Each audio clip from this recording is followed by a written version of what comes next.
Há quanto tempo é que já não vias esta introdução longa? Meu salgueirinho, ou salgueirinha? Também há muitas salgueirinhas. Hoje temos aqui um assunto e vamos direto ao assunto. Vai ser um mini podcast. Mini. Chamar-lhe mini é um bocadinho estranho porque é capaz de ter ali uns 30, 40 minutos em que vamos abordar aqui um assunto que anda muito na berra, mas como tu já estás habituado, podcast de 1h30, 2 a conversar sobre fitness, para ti vai ser um mini podcast. Tenho aqui uma pessoa que eu quero agradecer desde já a sua presença, Dr. Tito Rendas. Como estás? Obrigado pelo convite. Podes tratar por tu, não posso? Claro, sim, pronto, já estavas a tratar-nos por tu. Até agradeço. Quero agradecer ao meu caro amigo no Nex para os amigos, Dr. Nuno Lima da Luz, que foi ele que fez o contacto entre nós, que anda toda a gente muito aflita. Inclusive já vimos alguns vídeos de alguns youtubers com mais relevância, não só no panorama nacional como internacional, acerca daquilo que é o bicho de 7 cabeças do artigo 13. Vale a pena chamar-lhe bicho de 7 cabeças? É um bicho de 7 cabeças? Eu acho que vale a pena moderar um pouco a retórica. Quando falamos do artigo 13, há quem lhe chame máquina de censura. Eu tenho algumas dúvidas acerca da utilidade dessa retórica, mas é um bicho de 7 cabeças, na minha opinião é um bicho de 7 cabeças. Repara, a minha vida é feita a estudar o direito de autor, é o direito de autor que paga as minhas contas. Era isso que eu te ia perguntar. Consegues dar uma visão de helicóptero, gosto de usar esta expressão, sim. Uma visão de helicóptero de quem tu és e o que é que fazes, só para... Eu sou assistente na Universidade Católica, estou a concluir o meu doutoramento na Faculdade de Direito da Universidade Católica e o meu doutoramento é na área do direito de autor. Portanto, estas são as matérias que eu passo, basicamente, os meus dias a estudar. É parecido comigo, sim. É parecido. E eu, de facto, nunca esperei que o direito de autor gerasse tanta atenção mediática. Eu nunca esperei ter crianças de 10 e 11 anos a saber o que era o direito de autor, a saber o que era o artigo 13 e, de repente, enfim, sou convidado para vir a um programa de fitness falar sobre o artigo 13, coisa que nunca esperei. Pode ser... Do alto dos meus 60 quilos nunca imaginei que viesse a acontecer. Pode ser que eu não te obrigue a fazer muitos agachamentos hoje, pode ser que eu te trate bem. Eu queria então entrar um bocadinho nesta quero ir direto ao assunto, para ser muito sincero. O que é o artigo 13 e quais é que são as nuances do artigo 13 que estão em cima da mesa?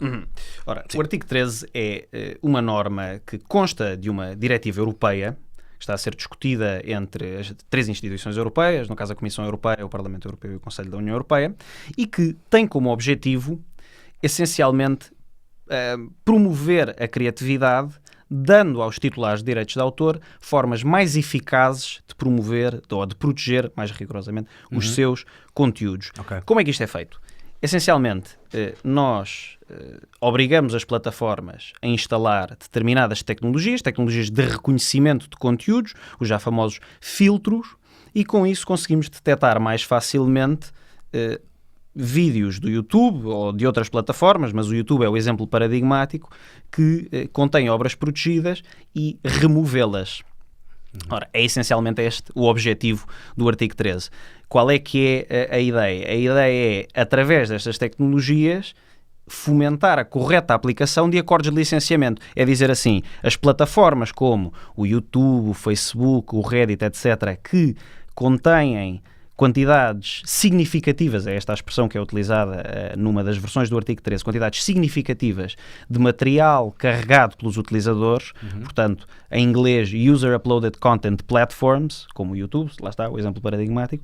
Estas plataformas devem celebrar acordos de licenciamento com os titulares de direitos e devem utilizar estas tecnologias para garantir a correta aplicação desses acordos, para garantir que não há obras ilícitas ou conteúdo protegido nas suas plataformas. Ok, tu disseste-me então que há várias propostas ou várias nuances da proposta em cima da mesa.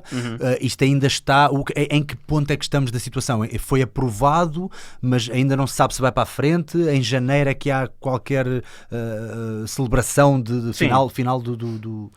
Ora, só para dar aqui uma cronologia muito breve, em setembro de 2016, a Comissão Europeia, que é a instituição europeia que tem a iniciativa legislativa, ou seja, que toma a iniciativa de apresentar as propostas, apresenta a proposta de diretiva, o tal artigo 13. E eu, na verdade, se me permites o parênteses, eu, na verdade, comecei a falar sobre o artigo 13 nessa altura e ninguém me ligou nenhuma, nem sequer a minha mulher me ligava.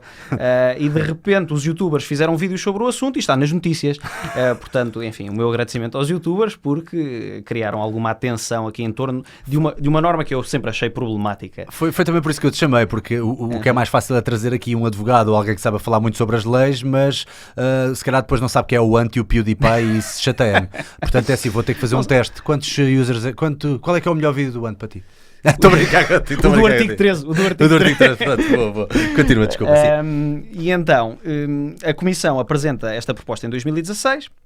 Depois, a proposta passou a ser discutida ao nível de outras instituições, o Parlamento Europeu e o Conselho, que aprovaram as suas versões ou que conferiram a estas instituições um mandato para negociarem. A fase em que nós estamos agora, no final de 2018, é a seguinte. Estas três instituições, sobretudo o Parlamento e o Conselho, para não entrar em grandes detalhes das negociações, estão a negociar, com base nas respectivas versões, uma versão de compromisso que vai ser votada, a votação final, em janeiro. Em princípio. Ainda não sabemos se vão chegar a um compromisso ou não. É isso que está em cima da mesa agora. E então quais é que são essas nuances, ou pelo menos as mais relevantes? Muito bem, pronto. Na minha opinião, a versão mais caótica é a da Comissão Europeia, porque falta-lhe, na minha opinião, a mais elementar clareza jurídica, aquilo é uma confusão, mas que diz, essencialmente, se tentarmos traduzir a norma, diz que estas plataformas devem celebrar acordos de licenciamento e, para garantir o funcionamento destes acordos de licenciamento, devem instalar tecnologias de reconhecimento de conteúdos. Isto gerou grande descontentamento público, houve manifestações, os membros das instituições europeias, sobretudo os deputados ao Parlamento Europeu, receberam milhares de e-mails de contestação, enfim, e para, de alguma maneira, fugir a esse descontentamento, as versões do Parlamento e do Conselho evitam utilizar a expressão tecnologias de reconhecimento de conteúdos, ou tecnologias eficazes, ou filtros, ou quer que seja. A palavra filtros nunca apareceu, mas bom, a ideia é essa. Evitam utilizar essa expressão, mas no fundo vem exigir uma cooperação em substituição da expressão tecnologias de reconhecimento de conteúdos, vem exigir uma cooperação de boa-fé entre titulares de direitos e plataformas. Tudo leva a crer que, implicitamente, a única forma daquilo funcionar é instalar tecnologias de reconhecimento de conteúdos. Portanto, fogem à expressão, mas na verdade a única forma de... Exatamente. Isso que é na prática. Mas esse é um dos extremos? Sim. Não, esta era a versão da Comissão. Okay. Depois, porque a norma estava formulada de maneira demasiado abrangente, porque falava em plataformas que disponibilizam grandes quantidades de conteúdo protegido. Isto pode abarcar um conjunto de plataformas diferentes. Por exemplo, Wikipédia poderia estar numa determinada interpretação abrangida por este artigo 13 da Comissão Europeia, que é um tipo de plataforma que nós não queremos abranger. Repositórios científicos, onde académicos disponibilizam os seus artigos, micro e pequenas empresas também estariam abrangidas, que fornecem este tipo de plataformas. Para evitar este problema, as versões do Parlamento e do Conselho vêm dizer assim, não, há aqui um conjunto de plataformas que estão fora desta disposição. Enciclopédias online, repositórios científicos, micro e pequenas empresas, umas excluem as micro e pequenas empresas, outras não, outras versões não, e outro tipo de plataformas que nós não queremos que estejam abrangidas. Porque a verdadeira intenção do artigo 13 sempre foi forçar ou, de alguma maneira, dar mais poder aos titulares de direitos nas negociações aos artistas. Os artistas estão, enfim, excluídos por pormenores técnicos, mas aos titulares de direitos em geral, que inclui autores, produtores de videogramas, fonogramas, artistas, enfim, as editoras, dar-lhes mais poder nas negociações com o YouTube. Qual é que é, se calhar aqui vale a pena fazer uma introdução sobre a razão de ser, porque é que esta norma foi proposta. Porque em resultado de uma norma que foi criada em 2000, não interessa agora, que confere a este tipo de plataformas uma isenção da responsabilidade, estas plataformas, em princípio, não tinham de pagar nada aos titulares de direitos. Algumas pagavam voluntariamente, mas, seja como for, os titulares de direitos queixavam-se do seguinte, de que recebiam mais de plataformas que funcionam com base em conteúdo, exclusivamente em conteúdo que tem de ser licenciado. Exemplo, Spotify, recebiam mais de um Spotify ou de um Deezer, ou o que quer que seja, iTunes, exatamente, do que de uma plataforma como o YouTube, que funciona com base num modelo de negócio diferente, funciona com base em conteúdo carregado pelos utilizadores. Esse conteúdo pode ser conteúdo ilícito, como por exemplo o videoclipe de uma música. Às vezes estes videoclipes eram carregados pelos próprios titulares de direitos para fins promocionais, mas bom, não interessa. Como pode funcionar com conteúdo original, como este vídeo que tu vais lá colocar, que não é em princípio ilícito, porque não estás a utilizar conteúdo de mais ninguém. Agora, precisamente porque recebiam menos destas plataformas do que do Spotify e entendem que estas plataformas podem funcionar como substitutos de um Spotify, quiseram uma norma que lhes desse maior poder nas negociações. Bom, a ideia é esta. E daí é que surgem os tais filtros. Bem, então vamos ter que entrar agora na especificidade, uma vez Sim. já falámos na abrangência geral. Pronto, isto ainda é tudo ideias que ainda estão em via de desenvolvimento, ainda não há uma conclusão prática. Fica desde já o convite para depois, quando houver então desenvolvimentos ou conclusões palpáveis, obrigado. Gostava de te ter aqui outra vez então para dizer e agora o que é que vai acontecer. Exatamente. Então, mas ok... Uma coisa que aconteceu agora também, depois do vídeo do Ant e depois das provocações também do brasileiro Filipe Neto, peço desculpa, não é Filipe Franco, Filipe Franco é do bodybuilding, por isso é que eu estou um pouco confuso. Filipe Neto também, houve uma resposta por parte de uma representante da Comissão Europeia em Portugal, se não estou em erro, espero não estar a dizer mal, em que disse que esta plataforma, o artigo 13, não se dirige de todo a youtubers e não vai afetar os youtubers. Mas isso a mim faz-me um bocadinho de confusão, porque se afetar o YouTube, afeta youtubers.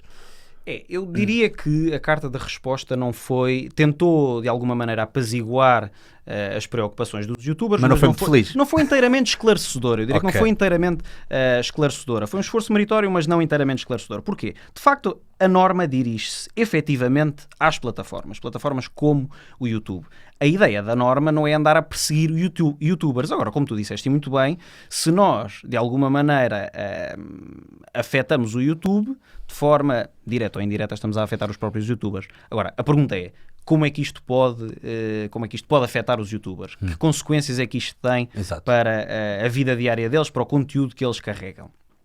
A ideia é a seguinte, muitas vezes, ou muitos destes youtubers que se queixaram, utilizam nos seus vídeos conteúdo protegido, conteúdo alheio. Estamos a falar, por exemplo, de músicas de fundo, fotografias para ilustrar determinadas ideias, pequenos clipes para comentar esses clipes ou para fazer graçolas, piadas, o que quer que seja.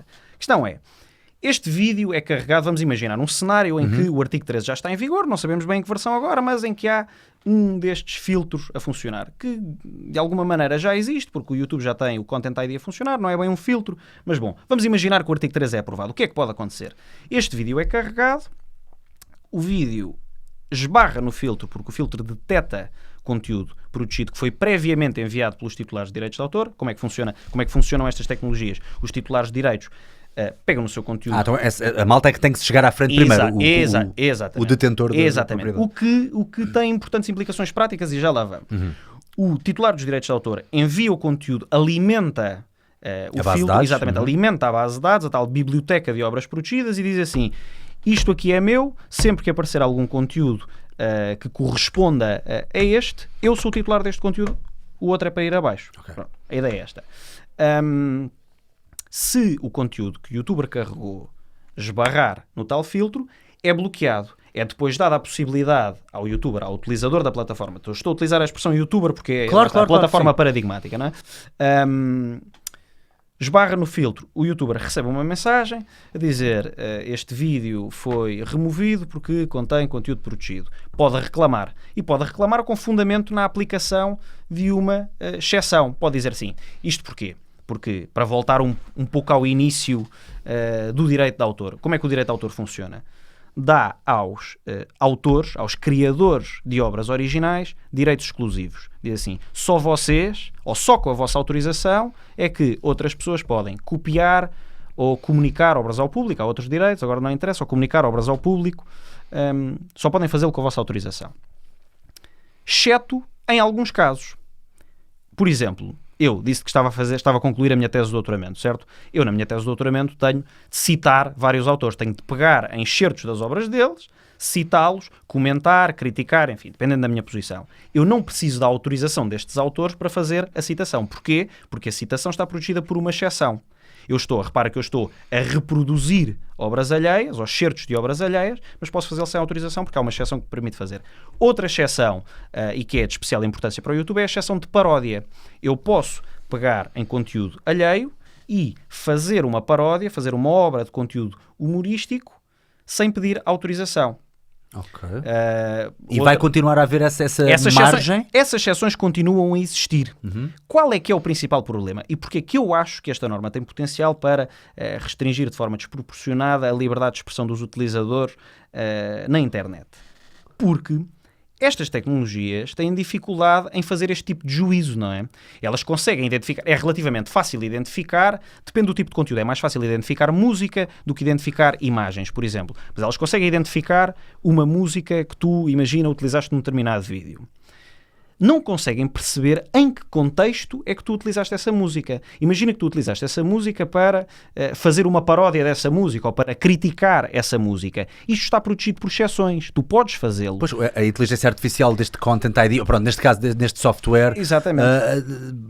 pode não ter o bom senso de ver do género. Ele só está a usar aquele bocadinho, aquele certo, aquela foto para efeito de comédia, Exatamente. para ilustrar um ponto. Exatamente. Não Eu está posso- a utilizar desenfreadamente posso a Mona dar-te um Lisa. exemplo. Exatamente. Posso Por dar-te um favor, sim. exemplo. Quanto mais exemplos prático. agora Exatamente. dermos, melhor, sim. Ora, um exemplo que me diz especial, que tem especial relevância para mim, que me diz muito. Um professor numa universidade americana deu uma aula de direito de autor, gravou essa aula de direito de autor para disponibilizar precisamente no YouTube. Como é comum nas aulas de direito de autor, nós utilizamos muitas obras protegidas, porque, enfim, é sobre isto que é o direito de autor, não é? E então utilizou excertos de uma determinada canção para ilustrar um determinado caso, para explicar um determinado caso que versava sobre aquela canção. Ora, o YouTube detectou a música, deitou o vídeo abaixo, removeu o vídeo. Este tipo de utilização, ilustração para efeitos de ensino ou investigação, é uma exceção, é uma daquelas exceções de que falávamos. O professor da Universidade Americana não precisava da autorização dos titulares de direitos para fazer esta utilização. Mas é claro que o filtro, a tal tecnologia de reconhecimento de conteúdos... É shotgun, vai a tudo. Usaste a música. Não percebe o contexto, não é? E este tipo de juízo é um juízo que depende muito do contexto e envolve fazer juízos de ponderação. Pois. Ou seja, isto para dizer o quê? O algoritmo não é perfeito de todo. Não é perfeito. E nós estamos a obrigar a utilização de um algoritmo numa altura em que ele não é perfeito. Mas, não é? Tita, há aqui outra questão que é importante, que é, ainda assim, eu sei perfeitamente, e todo youtuber que se preze sabe, que eu posso utilizar uma música, por exemplo, agora estamos no âmbito da música, já vamos passar este exemplo para outros fatores, mas na música eu posso utilizar até 20 e tal segundos, porque a partir dos 30 segundos, aí é mais linear, a partir de 30 segundos para cima, essa música já faz com que o meu vídeo não seja rentabilizado para mim, mas é rentabilizado para a editora discográfica, para os detentores da propriedade da música. Mas eu posso utilizar até 15, 20, 25 segundos, tal como faço muitas vezes nos vídeos. Sim. Portanto, quer dizer, já existe aí esta margem de bom senso de utilização da música. Porque aí claramente é quase como se fosse um preview. É como eu ir ao iTunes e saco ali um preview da música, gostei daqueles 30 segundos que ouvi, então pronto, vou comprar. Não é? Isso já há, de certa forma. A verdade é que, só para esclarecer, a verdade é que não há nenhuma norma de nenhuma lei ou diretiva que eu conheça que refira esses números, os tais segundos. Os tais 30 segundos, os tais 30 segundos ou 20 segundos. Não há nenhuma norma que faça referência a essas extensões dos excertos. Isto é uma forma... Mesmo no YouTube não há algures? Bom, mas o YouTube não legisla, não é? Portanto, pois, dentro do seu universo. Eu acredito que eu não carrego conteúdo no YouTube, não tenho essa experiência prática que vocês têm. E eu acredito que, de facto, o YouTube, para facilitar o funcionamento da tecnologia, porque a tecnologia, para funcionar, precisa das tais regras precisas, não é? Para conseguir detectar uma utilização que deve ser removida, precisa que lhe seja dito: mais de 30 segundos vai abaixo, menos de 30 segundos fica. Esta é uma forma de pôr as normas em prática, ou de fazer com que a tecnologia aplique as normas. A verdade é que a legislação não diz isso. Pois. Portanto, isto é uma espécie de criatividade jurídica. Será possível que muitas das pessoas que estão a fabricar, e eu andei a direito e estou a utilizar estes termos, eu devia levar um espanho. Eu estudei 3 anos de direito, já viste, aprendi a ponta de um corno, foi muito bom. Mas olha, bom bar da cerveja, boas festas da cerveja. Será que quem está a fazer, o legislador, será que os legisladores pode ser malta que eventualmente não pesca a ponta de um corno do que é ser youtuber e não tenha a noção das implicações logísticas horrendas que isto pode vir a dar? Eu acho que, enfim, tendo em conta todo o descontentamento que a negociação gerou, ele já tem uma noção mais clara daquilo que pode vir a acontecer. Eu acho que quando apresentaram a proposta não tinham de facto essa noção. Não tinham de facto essa noção. O que acontece é que as normas, como certamente terás aprendido quando lá andaste, as normas devem ser gerais e abstratas. O que é que isto quer dizer? Quer dizer que eu não legislo em princípio para uma pessoa, ou só para uma plataforma. Eu tenho de arranjar assim uma fórmula mais abrangente. Ao arranjar uma fórmula mais abrangente, eu estou a apanhar na rede muita coisa que eu não quero. Não é? É uma rede de malha demasiado fina. Eu apanho demasiadas plataformas, demasiadas utilizações que eu não devia apanhar e que eu não queria apanhar. E há esse risco, de facto.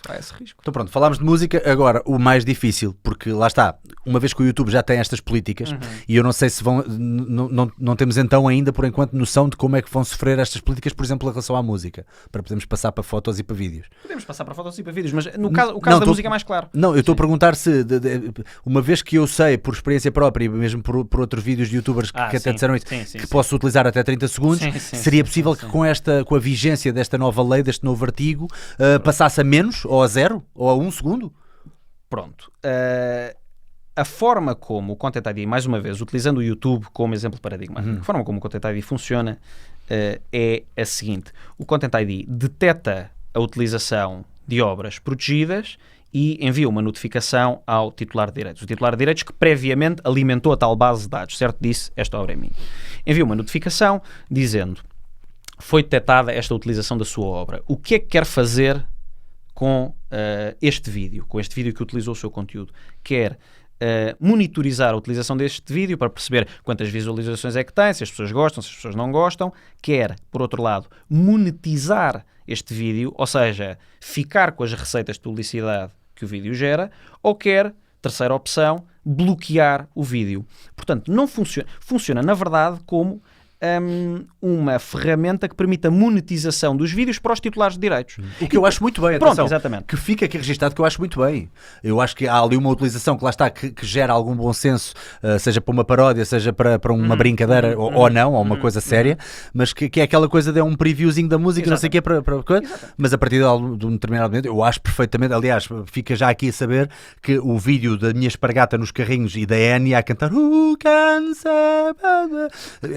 O dinheiro foi para a Enya, a senhora Enya está a viver à minha custa.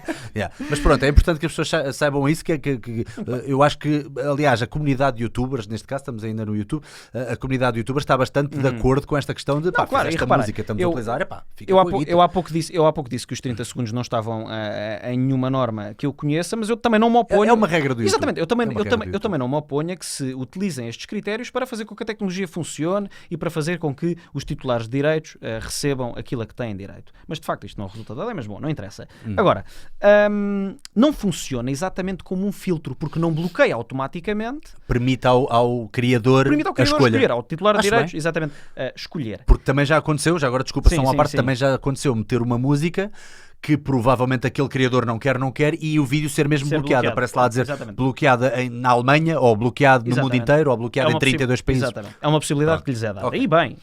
Agora, a verdade é que se o artigo 13 acabar por ser aprovado, dependendo da formulação do artigo 13, ainda não temos a certeza quanto à versão que será aprovada, mas o Content ID poderá passar a funcionar como um verdadeiro filtro. Mais rígido. Então. Mais rígido.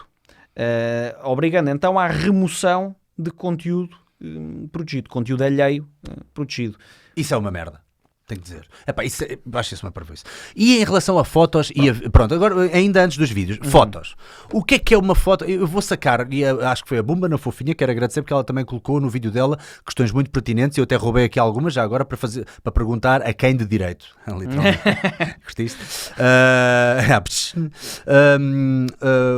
Uma pessoa vai buscar, ela até deu um exemplo muito cómico, um bebê com cara de lasanha para ilustrar um ponto. Eu vou buscar um bebê com cara de lasanha ao Google e essa foto foi tirada se calhar pelos pais do bebê e anda aí a circular na internet. Eles provavelmente não fizeram cavaco para ter a foto na sua propriedade ou não registaram aquela foto, pronto, é uma foto que andou aí a correr ou que foi roubada do Instagram de alguém, ou seja o que for. Até que ponto é que me afeta ou não, se o artigo 13 for para a frente, eu utilizar a foto do tal bebé de lasanha? Eu também fiz a minha investigação, também vi o vídeo da Bumba, até, enfim, eu não conheço nenhum bebé com cara de lasanha, devo dizer. Estás a crescer. Eu não conheço nenhum bebé com cara de lasanha. Aliás, eu vou ser pai nos próximos dias e espero que o meu filho não nasça com cara de lasanha. Mas se for o caso, e se eu tirar uma fotografia ao meu filho com cara de lasanha, o que é que acontece? Na maioria dos casos, por isso é que, em teoria, houve aí uma grande controvérsia e a questão era de saber se o artigo 13 vem proibir os memes, a utilização de imagens alheias e às quais nós acrescentamos legendas ou outro tipo de conteúdo, manipulamos as imagens de alguma maneira e partilhamos nas nossas redes. Isto é o tipo de utilização clássica, ou a utilização no vídeo do YouTube de uma determinada imagem, que, em teoria, está abrangida pelo artigo 13. O artigo 13 não faz distinção ao nível do tipo de conteúdo. Diz conteúdo protegido, pode ser fotografias, vídeos, músicas, etc. Pronto.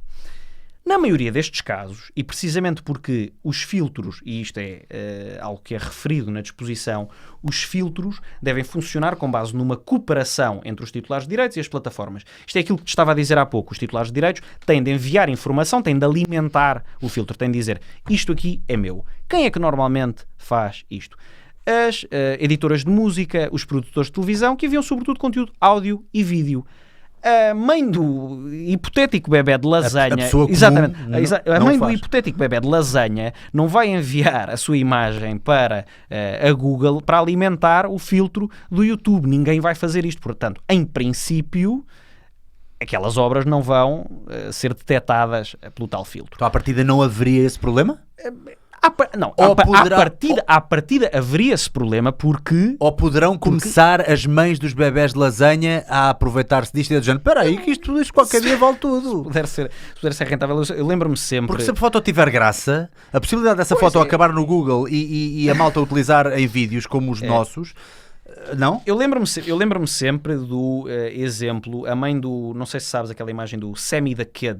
O Sammy the Kid é aquele miúdo que está na praia com areia na boca a fazer assim. E que... Exatamente. E as pessoas manipulam a imagem, colocam legendas, e a mãe do Sammy the Kid é frequentemente convidada para conferências sobre temas variados, mas sobre cultura digital e temas afins, e perguntam-lhe o que é que ela acha da utilização da fotografia do filho. Foi ela que tirou a fotografia, aparentemente. E ela diz que não se opõe, não tenciona lucrar com a utilização da fotografia, mas que, bom, de vez em quando não gosta de ver certas legendas que são adicionadas à fotografia, do género... Eu não gosto de castelos de areia, ou coisas mais ordinárias, ou eu não gosto de castelos de areia quando o miúdo adora castelos de areia. Bom, enfim. Em princípio, eu diria que este tipo de imagens não vão ser O teu feeling jurídico é que isso não vai acontecer. O meu feeling jurídico é que elas estão abrangidas pelo Também artigo 13. Também podes usar essa frase, feeling jurídico. Mas cedes-me os direitos. Mas que em princípio não vai acontecer, porque na prática não é essa a preocupação. Ou na prática, o titular de direitos de autor comum, tu e eu que tiramos fotografias e colocamos nas redes sociais, não vamos entregar estas fotografias ao filtro, para utilizar uma expressão menos rigorosa, não vamos entregar as fotografias e dizer assim, isto é meu, tudo o que incluir esta imagem, deitem abaixo.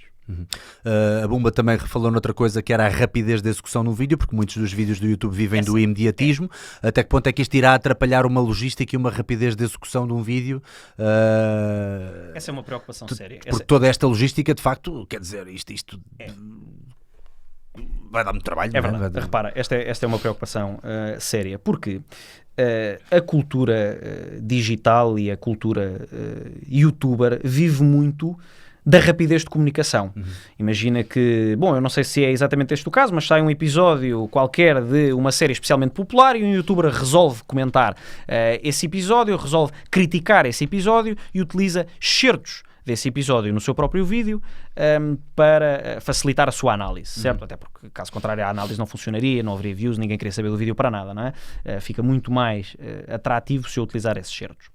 Utiliza os excertos para comentar o vídeo. O filtro detecta a utilização dos excertos. Automaticamente remove o vídeo do tal youtuber. Como dizia há pouco, ao youtuber é dada a possibilidade de reclamar.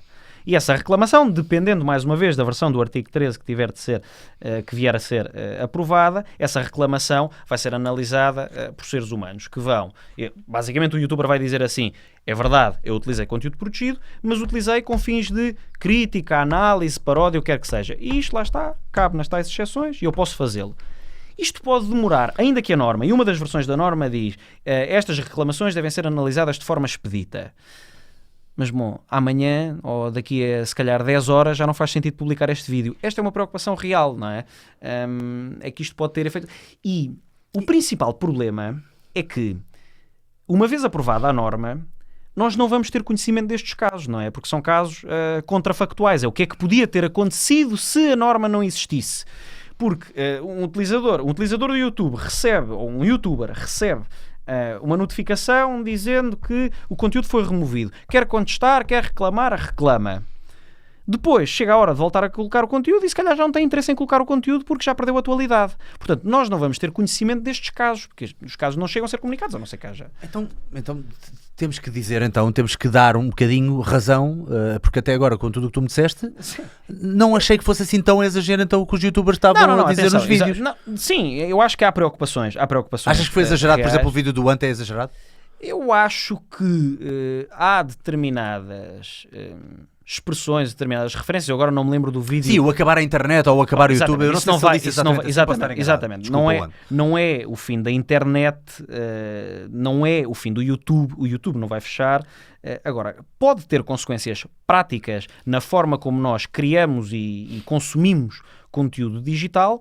Pode ter consequências sérias. Atenção, deixa-me esclarecer, eu sou muito crítico em relação ao artigo 13. Eu só acho que há certas expressões que não ajudam muito ao debate, como o fim da internet, máquinas de censura. Eu acho, repara, criar ajuda a criar, a gerar atenção mediática em torno do artigo, mas não são propriamente rigorosas. E eu devo dizer que, pronto, na sua gênese, é um bocadinho como o comunismo. Oi, desculpem lá. É muito bom na sua gênese, soa muito bem, mas depende da prática, logisticamente falando, não é? Dá-me ideia que a ideia é boa, a ideia por trás, isto é boa, dar a cada um o que lhe é devido. No entanto, a falta de bom senso com que isso pode ser feito, lembras-te daquele caso do PewDiePie, quando ele disse a palavra negra, e pronto, e houve foi uma barraca gigantesca no YouTube, porque de repente o maior youtuber do mundo, com mais seguidores, disse uma palavra com um conteúdo racial muito forte, e de repente marcas como o McDonald's e como o Starbucks e não sei o que retiraram o seu investimento no YouTube. Portanto, o YouTube viu-se à rasca. Então começaram a bloquear tudo o que poderia ser parecido sequer, o que poderia ser minimamente politicamente incorreto, umas maminhas, uns rabos, qualquer coisa, uma referência de mamas, pronto, acabou-se. E então começou a retirar a rentabilização, aquele sinalzinho verde que dizia: sim senhor, este vídeo podes ganhar dinheiro com ele, passa tudo a amarelo, a dizer este vídeo não está adequado para muitos. Ou seja, se já aí houve o Content ID foi tão, não sei se aí era Content ID, se era um filtro mesmo, posso estar a utilizar mal a terminologia, mas de facto aí o bom senso não existiu e quase toda a gente estava a queixar e os criadores estavam a dizer, inclusive, eu vou fazer a sair daqui, vou para o Twitch, vou para o Raiko Parta, não sei o quê. Pode vir a acontecer outra vez a mesma coisa, vês isso a acontecer? Se me dissessem que, e eu não tenho nada contra a utilização da tecnologia para facilitar a aplicação do direito e para facilitar a monetização dos conteúdos, mas se me dissessem que a tecnologia consegue distinguir os casos de fronteira, e há muitos casos de fronteira no YouTube, os casos em que não é claro se aquela utilização é permitida ou não, se me garantissem que a tecnologia consegue distinguir estes casos, eu estaria plenamente a favor da aprovação do artigo 13. A verdade é que a tecnologia está... E repara... Mas historicamente Google, não temos esses dados, não temos essas provas, temos o contrário. Exatamente. A Google, que desenvolveu a tecnologia de reconhecimento de conteúdos mais avançada, que é o tal Content ID, já investiu cerca de $100 milhões, ou pelo menos dezenas de milhões de dólares, no desenvolvimento da tecnologia. E a tecnologia ainda é muito imperfeita. Tem muitas dificuldades em detectar ou em decidir corretamente os casos de fronteira e a verdade é que muitas vezes não há propriamente decisões corretas para os casos de fronteira, porque estes casos são casos que envolvem juízos de ponderação, ou seja, nós pomos dois valores, imagina, propriedade intelectual e liberdade de expressão dos utilizadores nos pratos da balança e tentamos chegar a um equilíbrio, ponderamos estes dois valores. As tecnologias não conseguem fazer isto. Isto é um juízo inerentemente humano e dois seres humanos razoáveis podem discordar sobre sobre estes casos, há tribunais que discordam sobre estes casos.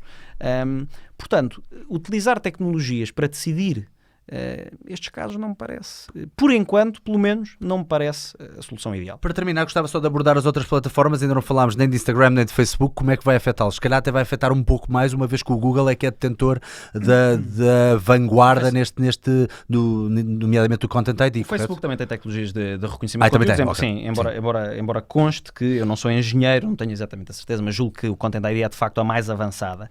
Mas pode afetar também, repara, o conteúdo alheio protegido que é carregado no Facebook ou no Instagram não se compara àquilo que é carregado no YouTube. Nós no YouTube temos vídeos de música, temos pessoas a fazer covers de outras músicas, enfim, o que não falta aí é conteúdo protegido carregado no YouTube. No Facebook já não é tanto assim. Nós, enfim, podemos partilhar memes no Facebook, utilizando imagens alheias, portanto, eu acho que não será um problema tão grande para o Facebook. E, de facto, não era este o objetivo fundamental da norma, não era afetar outras redes sociais. O objetivo fundamental da norma era, de facto, o YouTube.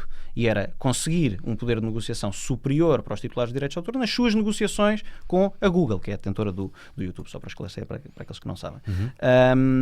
Portanto, afeta certamente o Facebook, o Instagram, o Reddit, o Tumblr, o Twitter, todas as redes sociais que contenham quantidades grandes, o que quer que isso signifique, porque a lei também não esclarece, ou a proposta também não esclarece, quantidades grandes ou significativas de conteúdo carregado pelos utilizadores, vão ser afetadas, porque vão ter, se não tiverem essa tecnologia, vão ter de arranjar essa tecnologia, vão ter de ou licenciá-la junto da Google, ou desenvolver a sua própria tecnologia, que para a maioria das plataformas é impossível, porque nem toda a gente tem dezenas de milhões de euros. O Google ainda pode vir a ganhar uns trocos com isto, se calhar, não? Se licenciarem a sua tecnologia, sim. Mas houve ali uma conversa qualquer também relativamente ao YouTube, ou os diretores do YouTube, ou alguém, algum representante máximo, dizer que do YouTube, à partida, se isto acontecesse, iam deixar de apostar tanto na Europa. Como é que tu vês isto? Eu tenho algumas dúvidas. Porquê? Eu acho que o YouTube vai continuar na Europa. Eu acho que determinadas versões do artigo 13 podem, na verdade, ser benéficas para a Google e para o YouTube. Por isso eu tenho dúvidas de que o YouTube... Acho que outros artigos da proposta podem ameaçar mais seriamente a permanência de serviços da Google na União Europeia, por exemplo, o artigo 11 que visa o Google News. Ui, espera aí, não lances já aqui, oi. Tu cuidado. O que é o artigo 11? Mas o artigo 11 vem, de alguma maneira, restringir a possibilidade de partilhar links de notícias, que é isso que faz. Falar, mas daqui a bocado eu vou falar, mas vamos voltar. Então o 25 de Abril foi para quê, meu? Mas está-se tudo a passar, ok? Vocês que fazem as leis. Atenção, o Dr. Tito não tem rigorosamente nada a ver com isto. Aliás, ele já disse há bocado que nem sequer concorda. O meu objetivo principal é desfazer o artigo 13 e não fazer o artigo 13. Exatamente, desfazer o artigo 13. Em última análise, tens de ir embora, vais... posso dizer onde é que vais? Sim. Vais ver a ecografia do teu filhote? Espero eu não vir a ter cara de lasanha. Portanto, a ecografia o dirá. Considerações finais, alguma coisa que eu não te tenha perguntado e que tu achas que é pertinente dizer? Acho que cobrimos o essencial. Ou o que é que tu achas então que vai acontecer em janeiro? O que eu acho que vai acontecer... O que é que vai acontecer às dicas de Salgueiro? Eu acho que as dicas do Salgueiro estão seguras. Vou ter que mudar a minha conduta, vou ter que mudar muita coisa daquilo que eu faço. Quem está a falar para mim, fala para todos os youtubers. Terei de fazer uma análise detalhada dos teus vídeos, vídeo a vídeo, para saber. Mas o que eu acho que vai acontecer é que está neste momento a ocorrer a fase dos chamados trílogos ou triálogos, que são conversações entre as três instituições. O que eu acho que vai acontecer é que vão chegar a uma versão de compromisso que não vai ser tão má quanto a versão inicial, mas que ainda assim poderá ter consequências, que vai criar muita incerteza jurídica, porque qualquer versão de compromisso vai estar carregada de exceções e de linguagem vaga que permite diferentes tipos de interpretação, e depois acho que vamos ter de nos fiar nos tribunais, sobretudo no Tribunal de Justiça da União Europeia, para interpretar esta norma e para dar alguma certeza jurídica. Acho que este processo vai demorar muitos anos até termos a certeza do que verdadeiramente significa na prática o artigo 13. Fica aqui prometido então que voltas quando houver definições mais concretas ainda. Pessoal, esperemos ter respondido a tudo no geral, pelo menos a pôr em cima da mesa aquilo que pode ou não vir a acontecer. Já perceberam que se calhar não é assim tão exagerado aquilo que alguns youtubers disseram, mas por outro lado, calma com a conversa do vai acabar a internet, vai acabar o YouTube. Aquele rapaz de 11 anos que a mãe estava aflita porque o rapaz de 11 anos chorou a noite toda. Não vale a pena chorar mais, não chores mais, meu querido. Dr. Tito, muito obrigado pela tua presença. Obrigado. Vai à ecografia, que certamente há coisas mais importantes do artigo que trouxe para ti neste momento. Muito obrigado mais uma vez. Não sei se queres alguma palavra final, à partida já está tudo, pronto, e é isso mesmo. Pessoal, estudem a matéria e um abraço. Força, cá estaremos.